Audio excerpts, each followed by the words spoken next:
Os humanos erram, é um fato da vida. Mas na cabine de comando, esses erros podem rapidamente ter consequências graves. E por causa disso, criamos muitas estratégias para tentar pegá-los. Mas o que acontece quando quase tudo conspira para minar essas estratégias e criar uma situação em que os pilotos simplesmente não conseguem descobrir o que está acontecendo e eles só têm alguns segundos para fazer isso?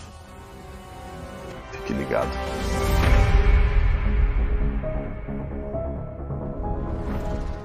O verão de 2007 foi um período realmente estressante para todos na indústria da aviação brasileira. A demanda por voos vinha crescendo cerca de 15% ao ano por vários anos consecutivos.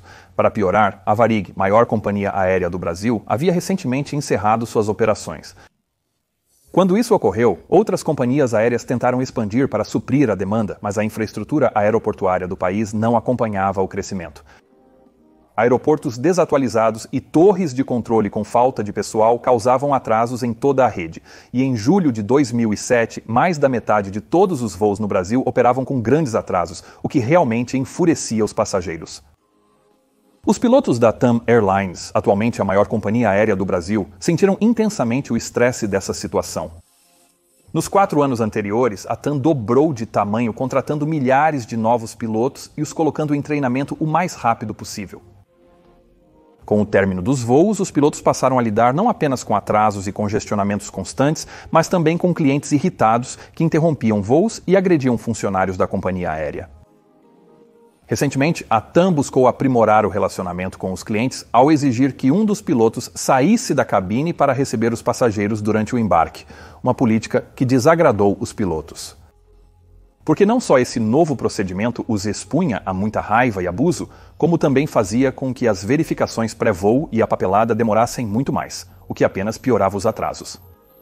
Essa situação causava muito estresse para as equipes, mas a TAM Airlines não oferecia solução ou suporte para ajudá-los a lidar com isso. Na verdade, a companhia aérea tinha apenas um psicólogo de aviação para todo o pessoal de mais de 5.000 pilotos. Mas para os pilotos envolvidos, esse estresse era apenas o começo. Na noite de 17 de julho de 2007, 2 pilotos da TAM chegaram à cidade brasileira do sul de Porto Alegre após um curto voo doméstico de São Paulo. Após pousar e taxiar até o stand, eles imediatamente começaram os preparativos para um rápido retorno a São Paulo. O avião que eles pilotavam naquela noite era um Airbus A320 de 9 anos que não estava em perfeitas condições, mas voltaremos a isso depois. O piloto no comando era um capitão muito experiente de 53 anos, com mais de 13.600 horas de voo, sendo mais de 2.200 no Airbus A320. Seus colegas o conheciam como um piloto diligente que sempre lia atentamente os manuais, buscando realmente entender cada procedimento e sistema com o qual trabalhava. Mas ele também podia ser um tanto lento, especialmente sob pressão. Seu colega e segundo no comando era outro capitão de 54 anos, com mais de 14.700 horas de voo registradas, além de algumas não registradas como engenheiro de voo. Ele tinha apenas cerca de 237 horas no Airbus A320 e foi contratado diretamente como capitão para esse tipo alguns meses antes. Você pode estar se perguntando por que havia um segundo capitão neste voo, em vez de apenas um primeiro oficial comum. E o fato é que isso ocasionalmente acontece, que 2 capitães voem juntos. Mas geralmente é raro, já que os horários tentam evitar isso quando possível. Mas neste caso, devido à rápida expansão mencionada, os departamentos de contratação, programação e treinamento da TAM Airlines não estavam se comunicando claramente entre si na época. Como resultado, a companhia aérea tinha muito mais capitães do que primeiros oficiais. Consequentemente, a TAM frequentemente precisava escalar voos com 2 capitães simultaneamente. Eu mesmo já voei com outros capitães muitas vezes e, na verdade, eu gosto disso, mas isso traz alguns desafios reais de gestão de relacionamento com o cliente. Entenda que cada capitão tem seu próprio estilo de liderança e pode ser desconfortável dizer a outro o que fazer. Por causa disso, é realmente importante que um briefing claro sobre quem faz o quê e quem está no comando seja feito antes do voo, pois isso normalmente ajuda bastante. Mas também há outro problema com essa configuração, e é que um capitão, muitas vezes, não está mais tão acostumado a operar do assento direito. Podem ter passado anos desde que nos sentamos naquele assento, por isso tudo parecerá um pouco diferente dessa perspectiva, principalmente se você tem pouca experiência no tipo, como este primeiro oficial também tinha. Há treinamento para isso, chamado de verificação do assento direito, realizado anualmente, mas envolve manuseio mínimo e quase nenhum monitoramento pelo piloto.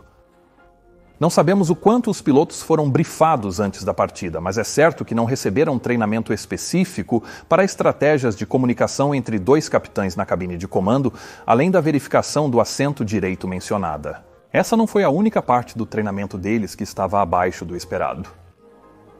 De fato, a TAM Airlines apressou excessivamente o treinamento de vários pilotos durante a conversão da frota do Fokker 100 para o Airbus A320.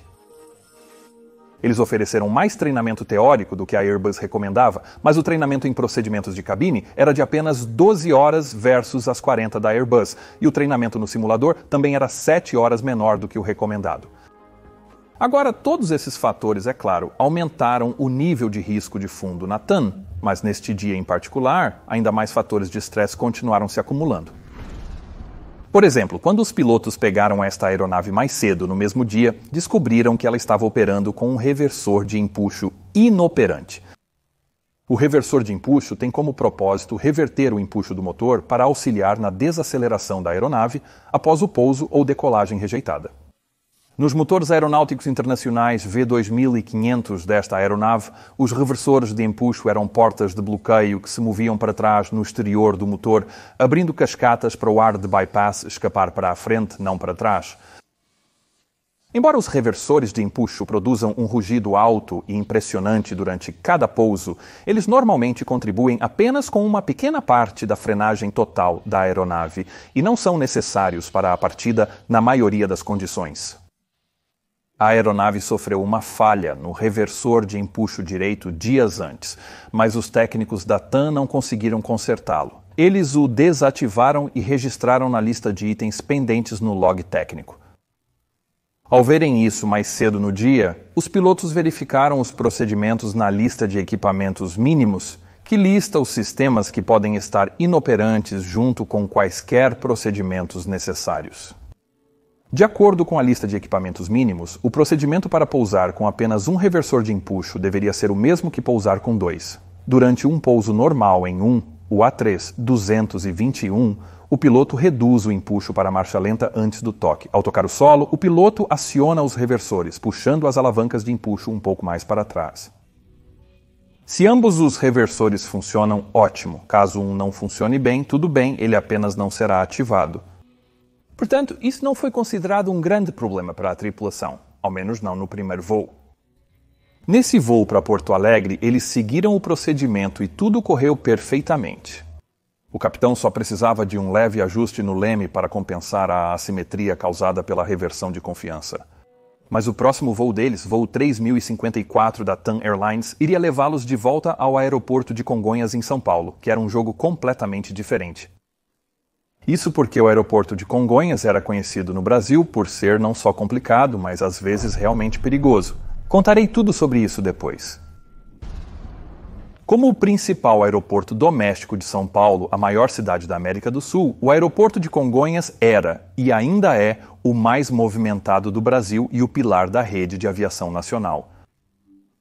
Mas Congonhas está localizado no meio da cidade, cercado por prédios altos sem espaço para expandir, mesmo que a pista principal tenha apenas 1.945 metros de comprimento, o que não é muito para aviões maiores e modernos.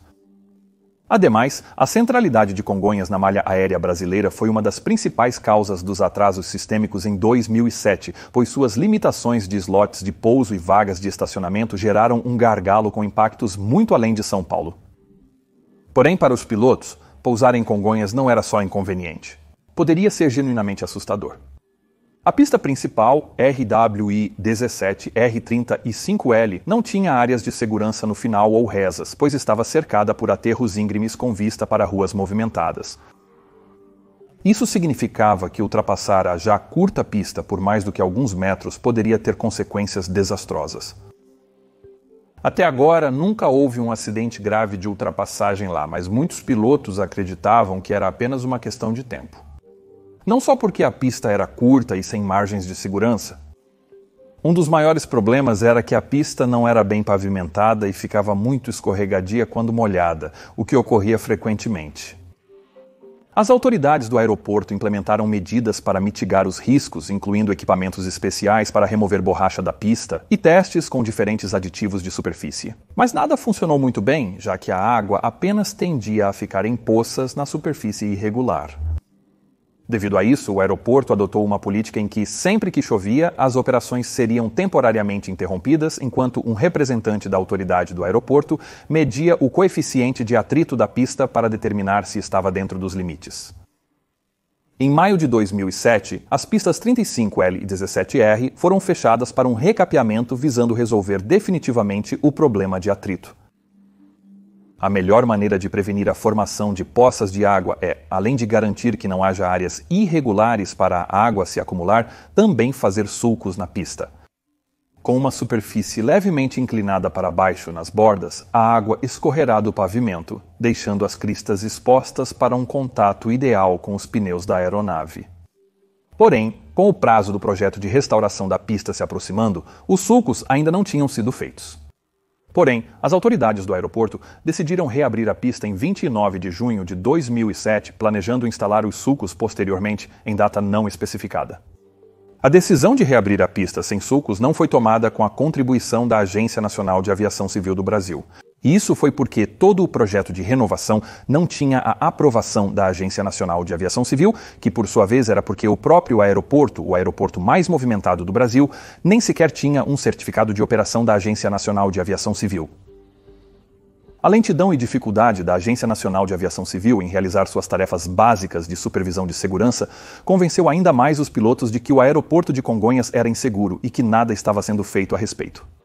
Agora, falando em ser ineficaz, como se descobriu mais tarde, a Agência Nacional de Aviação Civil, na verdade, havia elaborado uma regra lá em 2006 que exigiria que os jatos de passageiros pousando em Congonhas tivessem ambos os reversores de empuxo operacionais. Porém, após a elaboração dessa regra, ninguém se empenhou em implementá-la de fato, o que em breve traria consequências aterrorizantes. Depois de revisar a documentação, saudar os passageiros e concluir as verificações pré-voo, os pilotos do voo 3054 da TAM Airlines realizaram os cálculos finais antes de partir para São Paulo.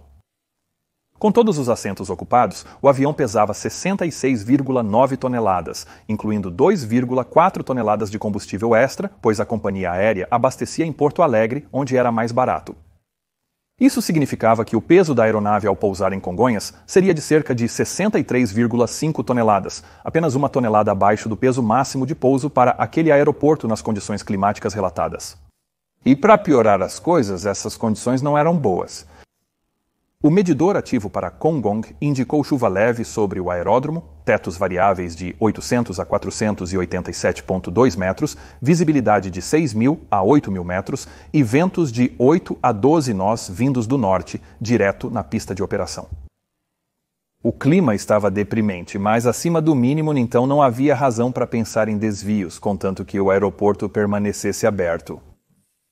Mas provavelmente estaria bastante escorregadio com esse clima. Cientes disso, a tripulação se afastou do portão e às 17h19 receberam autorização para decolar de Porto Alegre, com chegada estimada em São Paulo pouco antes das 19 horas. A decolagem ocorreu normalmente, mas logo após, o controlador de Porto Alegre informou à tripulação que o aeroporto de Congonhas havia sido fechado temporariamente devido às condições úmidas e escorregadias da pista. Os pilotos receberam a mensagem após o aeroporto ser reaberto, que ficou fechado por poucos minutos durante a verificação da fricção da pista. Apesar dos pilotos terem sido informados rapidamente sobre a reabertura do aeroporto, isso possivelmente reforçou a percepção deles de que estavam voando para uma situação potencialmente muito complexa.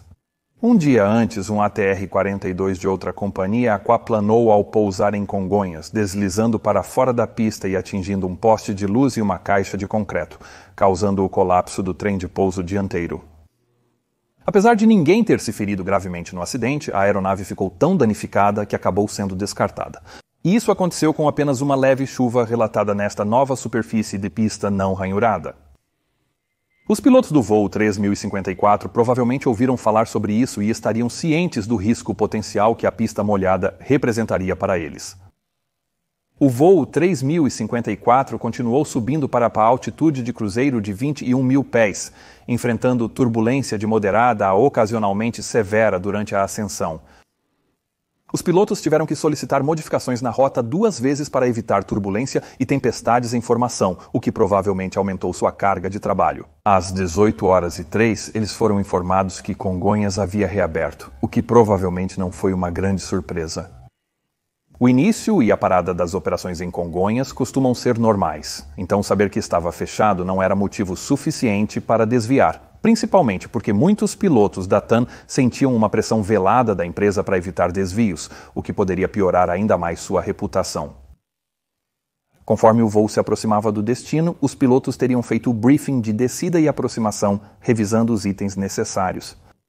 Isso incluiria cálculos de distância de aterrissagem, procedimentos e ameaças enfrentadas. Porém, como o gravador de voz da cabine só registrou os últimos 30 minutos do voo, a gravação começou após o ponto onde os briefings normalmente ocorreriam. Então, não sabemos a extensão completa desses briefings.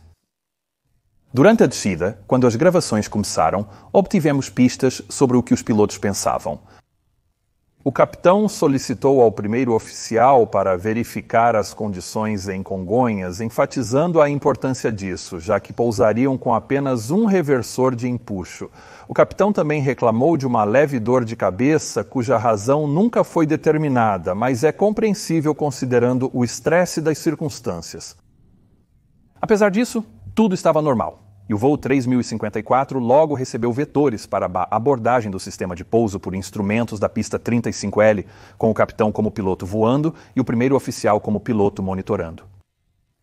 Agora, faz todo o sentido que o capitão estaria pilotando essa abordagem ele mesmo. Ele era mais experiente na aeronave e estava sentado em sua posição normal no assento esquerdo, enquanto seu colega mais jovem estava em um assento menos familiar. As condições no solo estavam complicadas e exigiriam toda a habilidade e atenção do capitão. Mas vale lembrar que o piloto menos experiente teria o papel de monitoramento para encontrar e apontar erros o mais cedo possível devido à sua carga de trabalho menor. Lembre-se disso. O voo 3054 interceptou o localizador e a rampa de descida, iniciando a descida em direção à pista. Rapidamente, estavam estabilizados na velocidade na rampa de descida, com a configuração adequada e lista de verificação completa. Tudo conforme o planejado.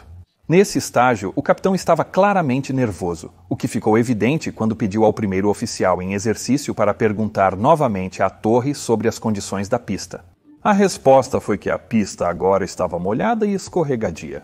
Quando o capitão ouviu isso, ele leu de volta para seu colega em um tom chateado, deixando claro que não gostou, pois reconheceu que essas condições eram muito semelhantes às que causaram aquele acidente no dia anterior.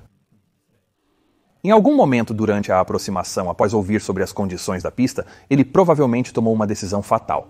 Uma que veio de boas intenções, mas teria consequências trágicas. O capitão era um piloto experiente com mais de 2.000 horas no Airbus A320 e certamente já havia voado diversas vezes com reversores de empuxo inoperantes. E quando ele fez isso, teria usado um procedimento de pouso bem distinto. Lembra quando eu disse que a técnica para pousar com um reversor de empuxo agora era igual à de pousar com 2? Bem, acontece que nem sempre foi assim. Antes de janeiro de 2007, o procedimento oficial da Airbus para pousar com um reversor de empuxo era, abaixo de 3 metros, puxar ambas as alavancas de empuxo para trás até o ponto morto e, em seguida, puxar apenas o reversor de empuxo do lado operacional para a posição de reversão. Porém, entre 1998 e 2004, houve 3 acidentes separados com o A320, onde este procedimento foi um fator, incluindo uma fatalidade nas Filipinas. Em cada um desses acidentes, a exigência de mover apenas uma alavanca de empuxo contribuiu para que a tripulação deixasse inadvertidamente a outra alavanca em uma posição de empuxo para frente durante o pouso, em vez de reduzi-la ao ponto morto. Após esses acidentes, a Airbus reconheceu que este procedimento especial era vulnerável ao erro humano, pois mover ambas as alavancas de empuxo juntas inicialmente e depois dividir repentinamente no meio do procedimento para mover apenas uma alavanca era incomum e não ergonômico. Para solucionar este problema, em janeiro de 2007, poucos meses antes deste voo, a Airbus atualizou o procedimento, removendo a exigência de dividir as alavancas de empuxo, tornando-o semelhante a um pouso normal com 2 reversões. Essa mudança foi incorporada nas companhias aéreas, o que o capitão teria olhado antes do voo 3054. Mas havia um pequeno detalhe. Normalmente, as reversões de empuxo são consideradas um extra, e algumas companhias aéreas nem as incluem nos cálculos de distância de aterrissagem. Normalmente, para que a distância real para aterrissar sempre seja menor que a distância calculada, isso proporciona uma boa margem de segurança. Mas se a pista estiver molhada e escorregadia, é necessário incluir o efeito das reversões de empuxo, pois quando a pista está escorregadia, os freios das rodas são menos eficazes e o empuxo reverso representa uma porcentagem maior da capacidade total de frenagem. Se um reversor de empuxo estiver inoperante ao pousar em uma pista contaminada, obviamente temos que aumentar a distância de pouso calculada em relação ao que teríamos se tivéssemos 2 reversores de empuxo. Mas com este novo procedimento da Airbus, também foi adicionado mais 55 metros à distância de pouso, além daquela penalidade já existente. E por que isso então?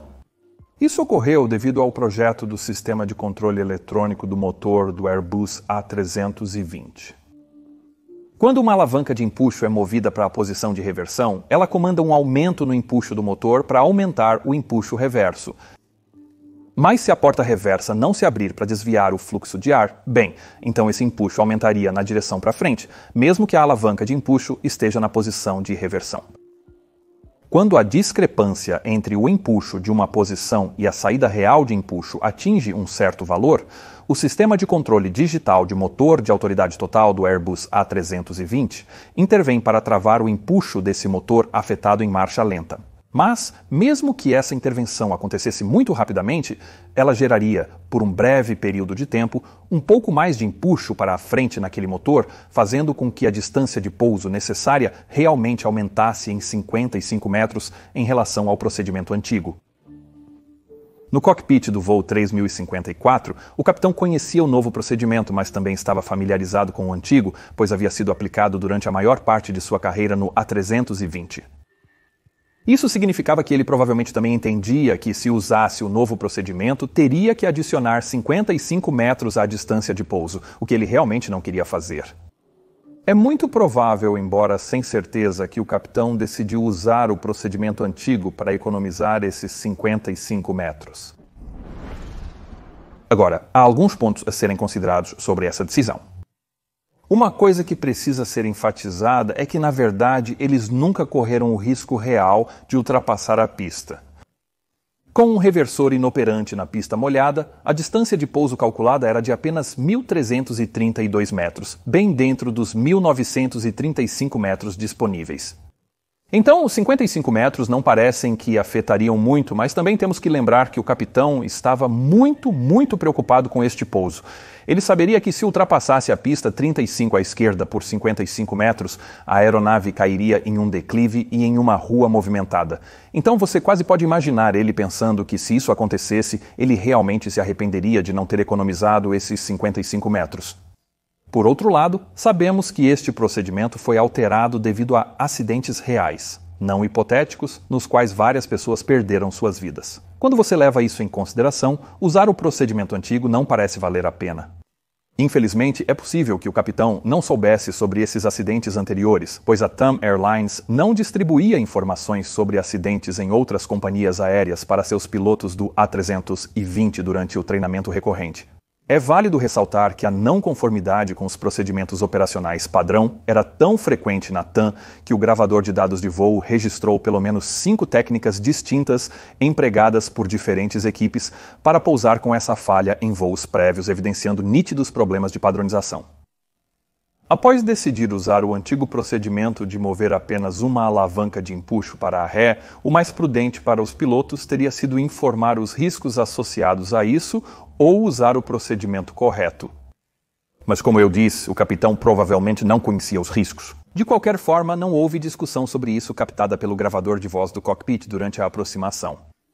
Agora, o capitão, em um momento, lembrou aos primeiros oficiais que estavam pousando com apenas um reversor de empuxo, mas ele não esclareceu exatamente o que isso significaria em termos de ações para cada piloto ou o que procurar.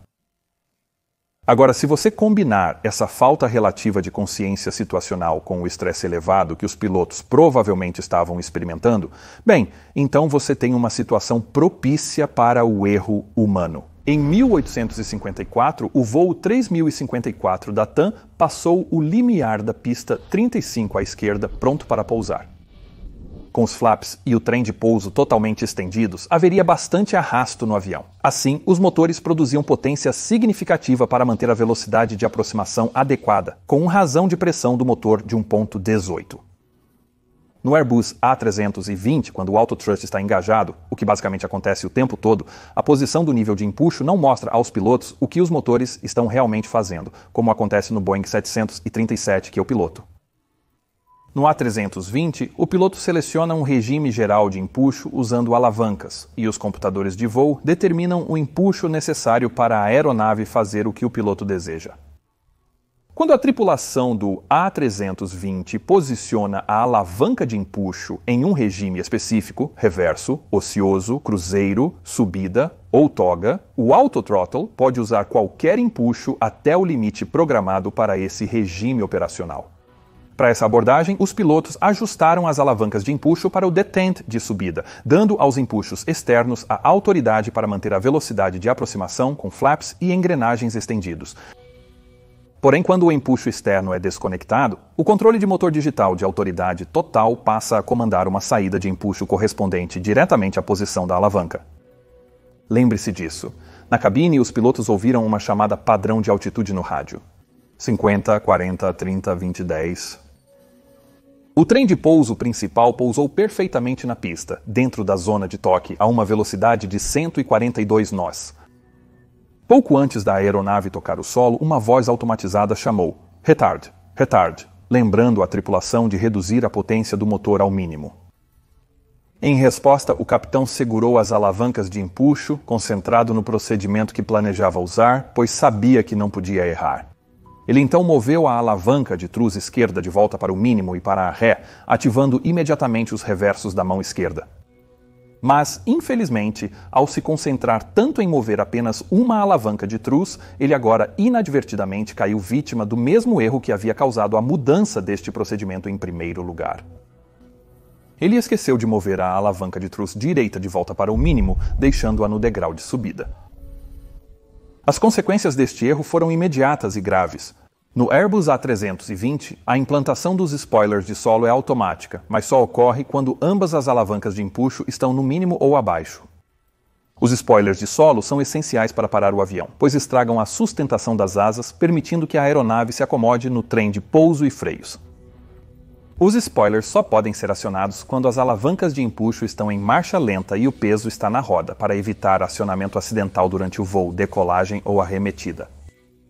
Mas se os spoilers não forem acionados na aterrissagem, a aeronave continuará voando parcialmente enquanto rola pela pista. E como o peso do avião então não está nas rodas, isso reduz muito a eficácia dos freios das rodas, que são o principal meio de parar a aeronave. No A320, foi calculado que sem os spoilers de solo, a eficácia da frenagem é reduzida em até 50%. Mas isso não é tudo. Ao pousar, acionamos os freios externos para frear as rodas quase imediatamente após o toque no solo de forma mais rápida e suave do que se fizéssemos manualmente. Porém, os freios externos não funcionarão sem que os spoilers de solo sejam ativados antes. Isso foi péssimo, mas ainda havia mais por vir. Quando o capitão moveu a alavanca do truz esquerdo para a ré, o truz externo se desconectou. Isso significava que a saída de energia do motor direito agora derivava diretamente da posição da alavanca de empuxo, ajustada no entalhe de subida. Como resultado, o motor direito parou em 1.18, razão de pressão do motor, a mesma configuração que tinha durante a aproximação. Porém, o empuxo extra do lado direito e o reverso do esquerdo começaram a causar problemas significativos. Ademais, apesar da situação inadequada de empuxo, os alertas de retardamento no cockpit cessaram quando a alavanca de empuxo esquerda foi posicionada em marcha lenta, o que praticamente anula o propósito desse aviso. Acontece que este cenário não havia sido previsto pelos desenvolvedores deste aviso até que os acidentes anteriores que mencionei revelaram a falha em sua lógica de operação. A Airbus desenvolveu uma atualização para o computador de aviso de voo que acionaria um alarme de precaução principal e uma mensagem de aviso no monitor eletrônico centralizado de aeronaves se uma alavanca de empuxo estivesse acima da marcha lenta durante o pouso. Infelizmente, esta atualização nunca foi tornada obrigatória e, como resultado, a TAM Airlines negligenciou a sua instalação. Assim, no lugar de um aviso claro, os pilotos receberam subitamente uma enxurrada de indicações sutis de que algo estava muito errado, sem apontar diretamente para o culpado. Após o toque, o primeiro oficial em exercício logo percebeu que os spoilers não haviam sido acionados, mas em vez de comunicar isso imediatamente, ele esperou e anunciou a operação positiva do reversor de empuxo número 1, seguido por um som mecânico, significando sem spoilers. Isso não destacou a alta importância dos spoilers ausentes, mas mesmo que tivesse, não havia nenhum item de memória para spoilers ausentes para o capitão agir. Nesse meio tempo, o capitão notou que o avião não reduzia a velocidade como esperado, mas provavelmente pensou que fosse devido ao aquaplanagem previsto na pista. Isso significava que nos primeiros 6 agonizantes segundos, nenhum freio manual real foi aplicado. Em seguida, ele aplicou frenagem assimétrica e leme total à direita na tentativa de controlar a direção da aeronave, que desviava cada vez mais para a esquerda. Ele então aplicou a frenagem manual máxima, mas isso não ajudou muito. Sem spoilers, as asas geravam sustentação e os pneus deslizavam na pista. Ao aplicar os freios, as rodas travariam devido à fricção insuficiente, fazendo o sistema antiderrapante aliviar a pressão de frenagem até a derrapagem parar. Como resultado, mesmo a frenagem manual máxima pareceria ter quase nenhum efeito. Em segundos, essa situação causou medo e pânico crescentes na cabine, enquanto o avião consumia rapidamente a pista, desviando cada vez mais para a esquerda devido ao empuxo assimétrico. Determinou-se posteriormente que, se os pilotos tivessem reconhecido a posição incorreta do nível de empuxo em até 7 segundos após o primeiro oficial chamar sem spoiler, a aeronave teria conseguido parar na pista. Quando você está acelerando na pista, 7 segundos parecem uma eternidade. Então por que os pilotos não perceberam o que estava acontecendo? Nunca saberemos com certeza, mas há várias possibilidades. Um fator é que estava escuro no cockpit e os níveis de empuxo no Airbus são meio pequenos e difíceis de ver. Mas o mais crucial, na minha visão, é que no Airbus os níveis de empuxo frequentemente estão ocultos e esquecidos. Como eles não estão constantemente se movendo em resposta ao empuxo externo, olhar para os níveis de empuxo geralmente não é útil para determinar quanto empuxo está sendo produzido. Isso poderia ter tornado os níveis de empuxo menos óbvios para se olhar quando os pilotos perceberam que o avião não estava desacelerando. Vale ressaltar que o capitão estaria focado em aplicar o máximo de força de frenagem possível, uma reação humana instintiva de pânico na situação, além de tentar recuperar o controle direcional. Agora isso teria reduzido muito sua capacidade de solucionar problemas, então teria cabido ao primeiro oficial em exercício tentar descobrir qual era o problema. Mas ele tinha apenas 220 horas no Airbus e passou apressadamente pelo seu treinamento. Então suas chances de juntar esses quebra-cabeças bastante técnicos a tempo teriam sido bastante baixas. Isso significava que o voo 3054 percorria a pista a mais de 100 nós, desviando-se cada vez mais para a esquerda. O capitão fez tudo o que pôde para tentar contrariar essa deriva, usando leme e freios, mas a autoridade do leme diminui à medida que a velocidade diminui. Então, o empuxo assimétrico logo superou completamente sua capacidade de controlar a aeronave. O avião cruzou as luzes de borda da pista e entrou na grama, enquanto os pilotos tentavam desesperadamente fazê-lo parar. Mas agora era tarde demais. Viajando a 96 nós, a aeronave cruzou a pista de táxi, saindo descontrolada do lado esquerdo da zona final da pista, ficando brevemente no ar por alguns segundos ao voar sobre o aterro de 16 metros. Em seguida, passou raspando pelo bulevar abaixo antes de colidir contra um posto de combustível e um prédio que abrigava os escritórios do serviço de carga expressa da TAM Airlines.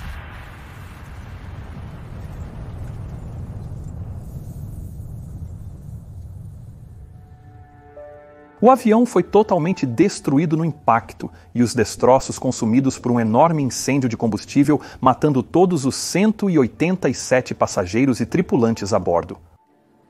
O fogo queimou por bem mais de 24 horas e, no processo, também tirou a vida de mais 12 pessoas dentro do prédio que foi atingido. Este foi e ainda é o pior desastre aéreo da história da América do Sul. O relatório final concluiu que não houve uma única causa para este desastre. A razão imediata foi que o capitão esqueceu de mover a alavanca de treliça direita de subida para ocioso, o que impediu os sistemas de freio de funcionar, tornando impossível parar na pista. Mesmo que essa tenha sido a causa direta, não foi o real motivo do acidente. Este erro foi considerado possível devido a uma combinação de estresse e má organização. O capitão estava enfrentando um intenso estresse devido a vários fatores, incluindo o aeroporto perigoso, o tempo chuvoso, o alto peso de aterrissagem, o reversor inoperante, o acidente no dia anterior, o clima da indústria, a cultura de gestão e a composição incomum da tripulação. E todo esse estresse aumentou muito a probabilidade de ocorrer um erro. Os riscos desse tipo de estresse podem ser muito reduzidos apenas conversando sobre isso entre a tripulação, mas não sabemos se isso aconteceu aqui e nunca saberemos. Simultaneamente, os pilotos estavam praticamente sozinhos, sem os sistemas de suporte esperados em todos os níveis desta indústria. No final, a Agência de Investigação de Acidentes do Brasil emitiu nada menos que 82 recomendações separadas após este acidente. Uma das mais importantes foi que a Agência Nacional de Aviação Civil precisava encontrar uma maneira de adicionar pista e áreas de segurança em Congonhas, mesmo que isso significasse encurtar a pista. Era inaceitável que qualquer excesso de pista fosse potencialmente fatal no aeroporto mais movimentado do Brasil. A Agência Nacional de Aviação Civil demorou para reagir, mas as mudanças acabaram acontecendo.